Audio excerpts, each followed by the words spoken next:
Hello friends, welcome to mech P S C.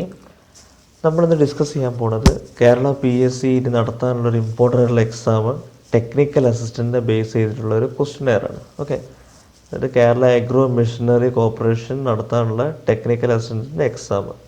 അതിൻ്റെ category number 087/2018 ആണ്.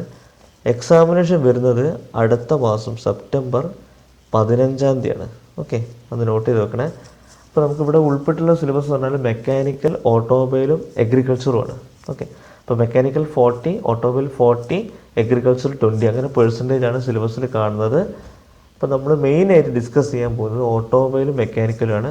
അതൊന്ന് ഏതാണ്ട് ഒന്ന് ഡിസ്കസ് ചെയ്തതിന് ശേഷമാണ് എഗ്രികൾച്ചർ ഡിസ്കഷൻ നമ്മൾ സ്റ്റാർട്ട് ചെയ്യുക. അതുകൊണ്ട് തന്നെ നിങ്ങൾ ചാനൽ സബ്സ്ക്രൈബ് ചെയ്യുക, നോട്ടിഫിക്കേഷൻ ഓൺ ചെയ്ത് വെക്കുക. എന്നാലേ ഉള്ളൂ ഇനി അടുത്ത ഈ സൊല്യൂഷൻ പാർട്ടുകൾ നിങ്ങൾക്ക് ഇങ്ങനെ കൃത്യമായിട്ട് കിട്ടുള്ളൂ. ഓക്കെ, അപ്പോൾ നമ്മളിന്ന് ചെയ്യുന്നത് ഓട്ടോമൊബൈൽ എഞ്ചിനീയറിങ്ങിൻ്റെ ഒരു 10 ക്വസ്റ്റ്യൻ സൊല്യൂഷനാണ് പാർട്ട് 1 ആയിട്ട് ചെയ്യുന്നത്. നമുക്ക് വീഡിയോയിലോട്ട് പോവാം. First question, which is not the common component between a petrol and diesel engine? Dynamo, fuel pump, tail pump, ignition coil. അതിൻ്റെ കറക്റ്റ് ആൻസർ ഇഗ്നിഷൻ കോയിലാണ്. ഇപ്പോൾ ഇഗ്നിഷൻ കോയിൽ എന്തിനാണ് യൂസ് ചെയ്യുന്നത്? സ്പാർക്ക് പ്ലഗിലേക്ക് ഇഗ്നീഷൻ കൊടുക്കാൻ വേണ്ടിയിട്ടാണ് ഇഗ്നിഷൻ കോയിൽ യൂസ് ചെയ്യുന്നത്. നമ്മളുടെ ഡീസൽ എഞ്ചിനിൽ ഇഗ്നിഷൻ കോയിൽ ഉണ്ടോ? അതായത് സ്പാർക്ക് പ്ലഗ് ഉണ്ടോ? ഇല്ല, അവിടെ ഫ്യൂൽ ഇഞ്ചക്ടർ ഉണ്ട്. അതുകൊണ്ട് തന്നെ ഇഗ്നിഷൻ കോയിലിൻ്റെ ആവശ്യം ഡീസൽ എഞ്ചിനില്ല. അതുകൊണ്ട് അതാണ് കോമൺ മെമ്പർ അല്ലാത്തത്.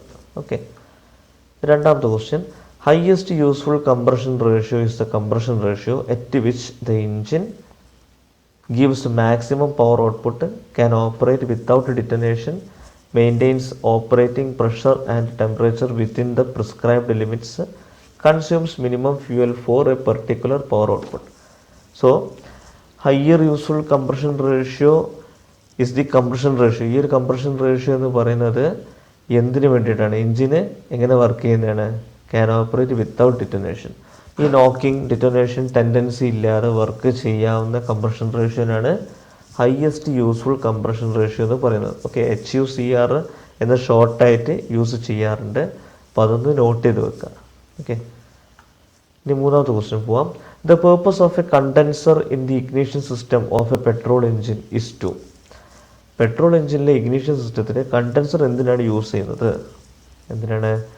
regulate current produced by the dynamo, step up the primary voltage, avoid arcing across the contact breaker points, distribute high voltage to the engine cylinder according to the firing order. Okay, അപ്പോൾ ഇതിൽ നമ്മുടെ correct answer വരുന്നത് avoid arching across the contact breaker points ആണ്. അപ്പോൾ നമുക്ക് ignition system just ഒന്ന് നോക്കാം. Okay, വളരെ ഡീപ്പിലേക്കൊന്നും പോകുന്നില്ല, ജസ്റ്റ് നോക്കി പോകണേട്ടോ. അപ്പോൾ ഇവിടെ നമുക്ക് കണ്ടൻസർ ഇവിടെ ഈ ഒരു പോർഷനിലാണ് വരുന്നത്. അപ്പോൾ ഒരു ഫിഗർ മനസ്സിൽ വെക്കുക. ഇഗ്നിഷൻ കോയിലിൻ്റെ അടുത്തായിട്ട് തന്നെ ആണ് വരുന്നത്. അപ്പോൾ ഇവിടെ ഒരു ഭാഗത്താണ് റബ്ബിംഗ് ബ്ലോക്കും ഈ കോണ്ടാക്ട് പോയിൻറ്റ്സ് കണ്ടില്ലേ, കോണ്ടാക്ട് പോയിൻറ്റ്സ്. ഈ കോണ്ടാക്ട് പോയിൻറ്റ്സിൻ്റെ ഇടയിൽ ആർക്കിംഗ് വരാതിരിക്കാൻ വേണ്ടിയിട്ടാണ് കണ്ടൻസർ യൂസ് ചെയ്യുന്നത്. ഓക്കെ, അടുത്ത ക്വസ്റ്റ്യനിലേക്ക് പോവാം.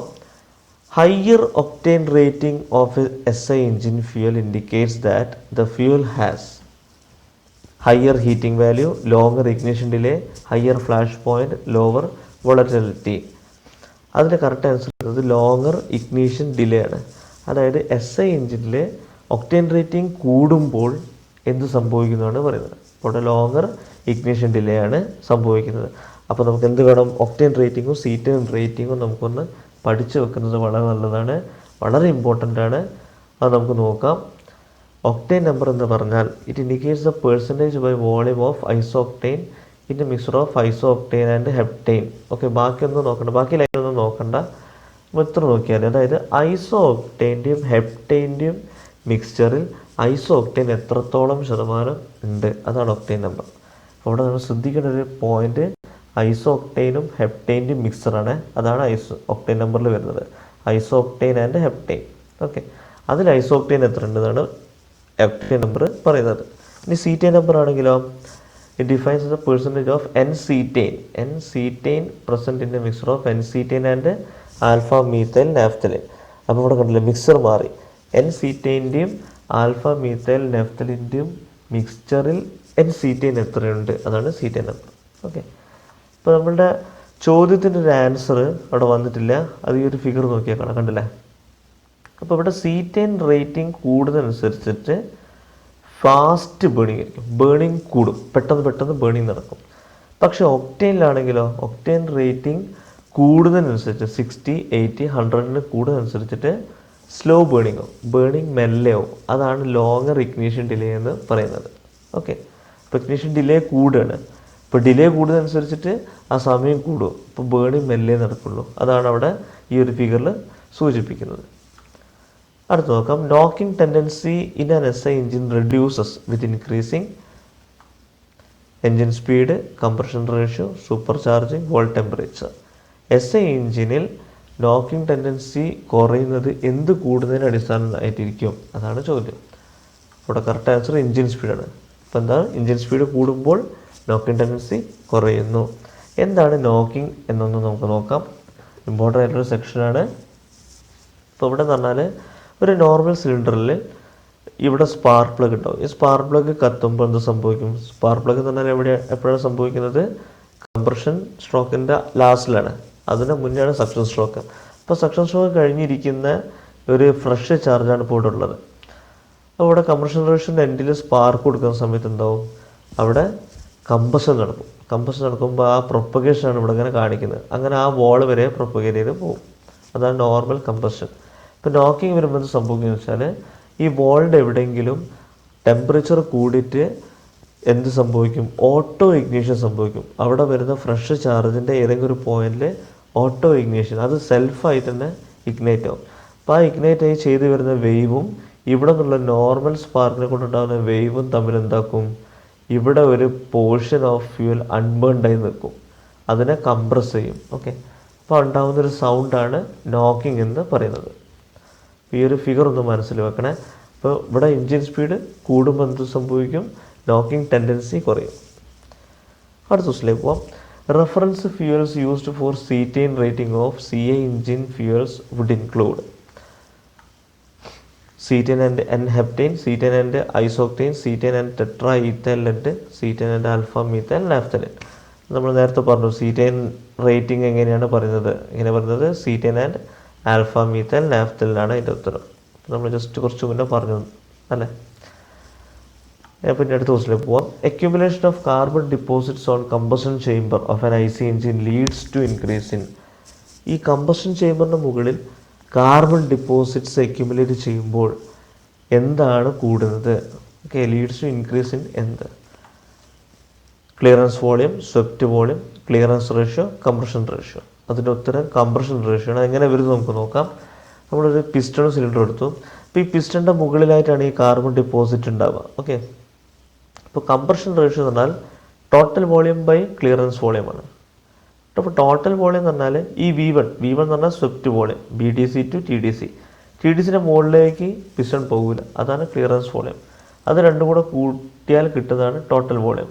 അപ്പോൾ ടോട്ടൽ വോളിയം ബൈ ഈ മുകളിലത്തെ ക്ലിയറൻസ് വോളിയം, അതാണ് കംപ്രഷൻ റേഷ്യോ. അപ്പോൾ ഈ പിസ്റ്റണിൻ്റെ മുകളിൽ കാർബൺ ഡിപ്പോസിറ്റ് ഉണ്ടാകുമ്പോൾ എന്ത് സംഭവിക്കും? ഈ പിസ്റ്റൺ മുകളിലെത്തും. മുകളിലെത്തുമ്പോൾ ഈ ഒരു ഫിഗറിൽ നോക്കിയാൽ അറിയാം. മുകളിലെത്തുമ്പം ഈ ഒരു വയലറ്റ് കളറുള്ളൊരു പോർഷനാണ് ക്ലിയറൻസ് വോളിയം. അവിടെ കാർബൺ ഡിപ്പോസിറ്റ്സ് കൂടുതൽ വന്നു കഴിഞ്ഞാൽ എന്തായി? അവിടെ ക്ലിയറൻസ് വോളിയം കുറഞ്ഞു. അതായത് ഡിനോമിനേറ്ററിൽ താഴെ ഈ ഡിനോമിനേറ്ററിൽ ആ ഒരു വാല്യൂ കുറഞ്ഞു. അപ്പോൾ ഇവിടുത്തെ ടോട്ടൽ എമൗണ്ട് എന്താവും? കൂടൂലേ? അപ്പോൾ കംപ്രഷൻ റേഷ്യോ കൂടി. അങ്ങനെയാണ് കാർബൺ ഡിപ്പോസിറ്റ് കൂടുമ്പോൾ കംപ്രഷൻ റേഷ്യോ കൂടുന്നത്. ഓക്കെ, ഇനി അടുത്ത ക്വസ്റ്റിലേക്ക് പോവാം. In A diesel cycle heat rejection takes place at constant volume, constant pressure, constant temperature, constant enthalpy. Diesel സൈക്കിളിൽ ഹീറ്റ് റിജക്ഷൻ ഏത് അടിസ്ഥാനത്തിലാണ് വർക്ക് ചെയ്യുന്നത്? അതിൻ്റെ കറക്റ്റ് ആൻസർ കോൺസ്റ്റൻറ്റ് വോളിയമാണ്. അപ്പോൾ നമുക്ക് ഡീസൽ സൈക്കിളും ഓട്ടോ സൈക്കിളും ഒന്ന് പഠിച്ചു വെക്കണം. ഡീസൽ സൈക്കിൾ എന്ന് പറഞ്ഞാൽ ഡീസൽ എഞ്ചിൻ വർക്ക് ചെയ്യുന്നത് ഡീസൽ സൈക്കിളിനെ അടിസ്ഥാനമാക്കിയിട്ടാണ്. ഓട്ടോ സൈക്കിൾ എന്ന് പറഞ്ഞാൽ പെട്രോൾ എഞ്ചിൻ വർക്ക് ചെയ്യുന്നത് ഓട്ടോ സൈക്കിളിനെ അടിസ്ഥാനമാക്കിയിട്ടാണ്. ഇപ്പോൾ ഡീസൽ സൈക്കിളിൻ്റെ വർക്ക് എങ്ങനെയാണ്? 1 to 2 ഐസെൻട്രോപ്പിക് കംപ്രഷൻ നടന്നു. ഓക്കെ, ഐസെൻട്രോപ്പി എന്ന് പറഞ്ഞാൽ എൻട്രോപ്പി കോൺസ്റ്റൻ്റ് ആയിരിക്കും, അതാണ് അതിൻ്റെ അർത്ഥം. ഇനി 2 to 3 എന്ന് പറഞ്ഞാൽ കോൺസ്റ്റൻറ്റ് പ്രഷർ കംപ്രഷൻ. കണ്ടോ, ഇവിടെ പ്രഷർ കൂടുന്നില്ല, അവിടെ നിന്ന് ഹീറ്റ് വലിച്ചെടുത്തിട്ട് കംപ്രഷൻ നടക്കുകയാണ്. ഇനി 3 to 4 എന്ന് പറയുമ്പം ഐസെൻട്രോപ്പിക് എക്സ്പാൻഷൻ, എൻട്രോപ്പി കോൺസ്റ്റൻ്റ് ആയിട്ട് എക്സ്പാൻഡ് ചെയ്യുകയാണ്.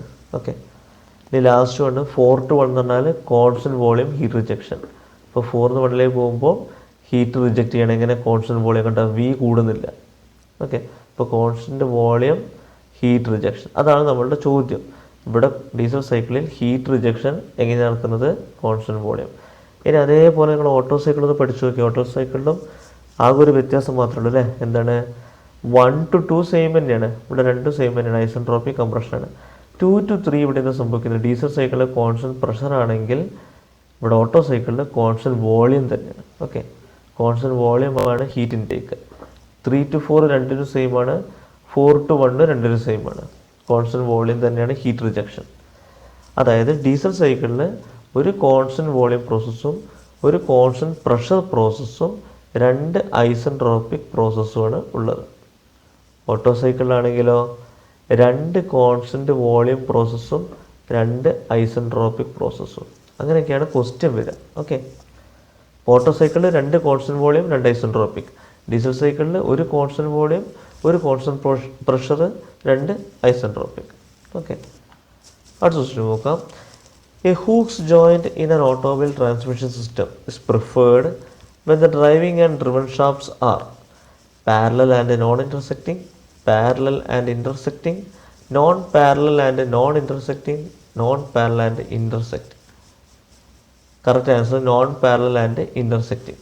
അപ്പോൾ എന്താണ് പാരലൽ, എന്താണ് ഇൻ്റർസെക്റ്റിംഗ് എന്നുള്ളതാണ് നോക്കേണ്ടത്. ഹൂക്സ് ജോയിൻ്റ് എന്താണെന്നുള്ളത് നമുക്ക് നോക്കാം. ഈ ഒരു ഫിഗർ കണ്ടാൽ നിങ്ങൾക്ക് മനസ്സിലാവും. കണ്ടോ, അപ്പോൾ നമ്മളൊരു വണ്ടി ഇങ്ങനെ കൊണ്ടുപോകുമ്പോൾ സ്റ്റിയറിംഗ് വളയ്ക്കുമ്പോൾ ഒരു ഭാഗം വളഞ്ഞിട്ടുണ്ടാവും, മറ്റേ ഭാഗം നേരെ തന്നെയൊക്കെ ഉണ്ടാവുക അല്ലേ? അപ്പോൾ അതാണ് ഈ ഒരു പോർഷനാണ് അതിനെ ഹെൽപ്പ് ചെയ്യുന്നത്. യൂണിവേഴ്സൽ ജോയിൻ്റ്, അതാണ് ഹൂക്സ് ജോയിൻ്റ്. ഓക്കെ, അപ്പോൾ ഇവിടെ 2 ഷാഫ്റ്റാണ്. ഇതൊരു ഡ്രൈവിംഗ് ഷാഫ്റ്റും ഇതൊരു ഡ്രിവൺ ഷാഫ്റ്റും. അപ്പോൾ ഇത് നോക്കി, ഇത് പാരലാണോ? അല്ല അല്ലേ? ഇത് രണ്ടും 2 ലൈനാണ് നിൽക്കുന്നത് അല്ലേ? അത് പാരലൽ ഷാഫ്റ്റുകളല്ല. പക്ഷേ ഈ 2 ഷാഫ്റ്റിന് ആക്സിസ് ഇൻ്റർസെക്റ്റ് ചെയ്യുന്നുണ്ട് നടുവിൽ വെച്ചിട്ട്. അതുകൊണ്ട് അത് ഇൻ്റർസെക്റ്റിംഗ് ഷാഫ്റ്റാണ്. സോ അത് നോൺ പാരലലാണ്, ഇൻ്റർസെക്റ്റിംഗ് ആണ്. അങ്ങനെ ഒരു 2 ഷാഫ്റ്റുകൾ തമ്മിൽ യോജിപ്പിക്കാനാണ് ഹൂക്സ് ജോയിൻ്റ് നമ്മൾ ഓട്ടോമൊബൈൽ യൂസ് ചെയ്യുന്നത്. Okay, last one. Reboring of an engine cylinder to the next oversize would slightly increase the stroke length, increase the stroke volume, decrease the compression ratio, decrease the clearance volume. അതിൻ്റെ answer increase the stroke വോളിയമാണ്. ഇപ്പോൾ reboring എന്ന് പറഞ്ഞാൽ നമുക്കൊക്കെ അറിയുന്നൊരു കാര്യമല്ലേ? റീബോറിംഗ് എന്ന് പറഞ്ഞാൽ ഇപ്പോൾ നമ്മൾ എഞ്ചിനിൽ വർക്ക് വന്നു കഴിഞ്ഞാൽ, പിസ്റ്റൺ ഡാമേജ് വന്നു കഴിഞ്ഞാൽ നമ്മൾ എന്ത് ചെയ്യും? നമ്മുടെ എഞ്ചിൻ സിലിണ്ടർ റീബോർ ചെയ്യും. അതിന് ഡയമീറ്റർ കൂട്ടും, ഉള്ളത്തെ ഡയമീറ്റർ കൂട്ടിയിട്ട് ഒരു കൂടിയ അളവുള്ള പിസ്റ്റൺ ഇടും. അങ്ങനെ ചെയ്യുമ്പോൾ ഇവിടെ എന്താ നടക്കുന്നത്? സ്ട്രോക്ക് വോളിയം ഇൻക്രീസ് ആവുകയാണ് ചെയ്യുന്നത്. അതെങ്ങനെ നമുക്കൊന്ന് നോക്കാം. അപ്പോൾ നമ്മളൊരു പിസ്റ്റണും സിലിണ്ടറും എടുത്തു. പിസ്റ്റൺ സിലിണ്ടർ എടുത്തിട്ട് ഇതിപ്പോൾ നോർമൽ പിസ്റ്റൺ സിലിണ്ടറാണ് നമ്മളിവിടെ എടുത്തത്. സോ ഇവിടെ വോളിയം എങ്ങനെയൊക്കെ ഉണ്ടാവുക? ഈ ഒരു പിസ്റ്റണിൻ്റെ ക്രോസ് സെക്ഷൻ ഏരിയ, ഈ ഒരു പിസ്റ്റണിൻ്റെ ക്രോസ് സെക്ഷൻ ഏരിയയാണ് π/4 d² ഇൻറ്റു ഈ ലെങ്ത്ത്. ഓക്കെ, ഇൻറ്റു ലെങ്ത്ത്, അതാണ് നോർമൽ വോളിയം. അപ്പോൾ ഇവിടെ നമ്മൾ റീബോർ ചെയ്ത് കഴിഞ്ഞാൽ എന്തായി? ഈ പിസ്റ്റണിൻ്റെ സൈസ് കൂടി അല്ലേ? അല്ലെങ്കിൽ എഞ്ചിൻ സിലിണ്ടറിൻ്റെ സൈസ്, ആ ഒരു ഡയമീറ്റർ കൂടി. അപ്പോൾ പുതിയ ഡയമീറ്റർ എന്തായി? d1 ആയി. When d is increased to d1, അതിൻ്റെ ഏരിയ എന്തായി? π/4 d1² ഇൻറ്റു ലെങ്ത്ത് സെയിം തന്നെയാണ്. അപ്പോൾ അവിടെ വ്യത്യാസം വരുന്നില്ല. അപ്പോൾ ഇവിടെ എന്ത് സംഭവിച്ചു? വോളിയം കൂടി, ലെങ്ത്തിനൊന്നും മാറ്റം വന്നില്ല. അപ്പോൾ ഇവിടെ ഒരു ഓപ്ഷൻ നോക്കി ഞങ്ങൾക്ക് അറിയണ്ടല്ലേ? ഇൻക്രീസ് സ്ട്രോക്ക് ലെങ്ത്ത് എന്നൊക്കെ ഉണ്ട്. സ്ട്രോക്ക് ലെങ്ത്ത് മാറുന്നില്ല അല്ലേ? ഇവിടെ ക്ലിയറൻസ് വോളിയം മാറുന്നുണ്ടോ? ക്ലിയറൻസ് വോളിയം മാറുന്നില്ല. കംപ്രഷൻ റേഷ്യോ മാറുന്നില്ല അല്ലേ? അപ്പോൾ ഇവിടെ മാറുന്നത് സ്ട്രോക്ക് വോളിയമാണ്. അപ്പോൾ സ്ട്രോക്ക് വോളിയം എന്ന് പറഞ്ഞാൽ ഈ ഒരു ഭാഗം കേട്ടോ, ഇവിടുത്തെ ഡയമീറ്റർ കൂടി, അതുകൊണ്ടാണ് ആ വോളിയം ഇൻക്രീസ് ആയത്. ഓക്കെ, അപ്പോൾ ഇതാണ് നമുക്ക് ഇന്നത്തെ 10 ക്വസ്റ്റ്യൻസ്. ഇനി അങ്ങോട്ട് ഓട്ടോമൊബൈലിൻ്റെയും മെക്കാനിക്കലിൻ്റെയും ഓരോ 10-20 സെറ്റായിട്ട് നമ്മൾ ക്രാക്ക് ചെയ്യും. നിങ്ങൾ ഈ ഒരു ചാനലിലുള്ള വീഡിയോസ് കണ്ടിന്യൂസ് ആയിട്ട് തന്നെ പോവുക. അപ്പോൾ ഒരു 15th വരെ നമ്മൾ ഈ ഒരു ക്യാംകോൻ്റെ ഈ ടെക്നിക്കൽ അസിസ്റ്റൻ്റ് എന്നുള്ള പോസ്റ്റിലേക്കുള്ള എക്സാം ബേസ് ചെയ്തിട്ടുള്ള ഒരു ക്വസ്റ്റ്യൻസ് ആയിരിക്കും ഇടുക. അതിന് കൂടെ നമുക്ക് വേറെ വീഡിയോ ചെയ്യും. പക്ഷേ എക്സ്ക്ലൂസീവായിട്ട് നമുക്ക് ഈ ഒരു വീഡിയോസ് ആയിട്ട് ഉണ്ടാവുക. അതുകൊണ്ട് കണ്ടിന്യൂറ്റി കിട്ടാൻ നിങ്ങൾ സബ്സ്ക്രൈബ് ചെയ്യുക. ഓരോ വീഡിയോൻ്റെ നോട്ടിഫിക്കേഷൻ വന്നുകൊണ്ടിരിക്കും. അത് നോക്കിയിട്ട് നിങ്ങൾ പ്രിപ്പയർ ചെയ്യുക. ഓക്കെ. Thank you.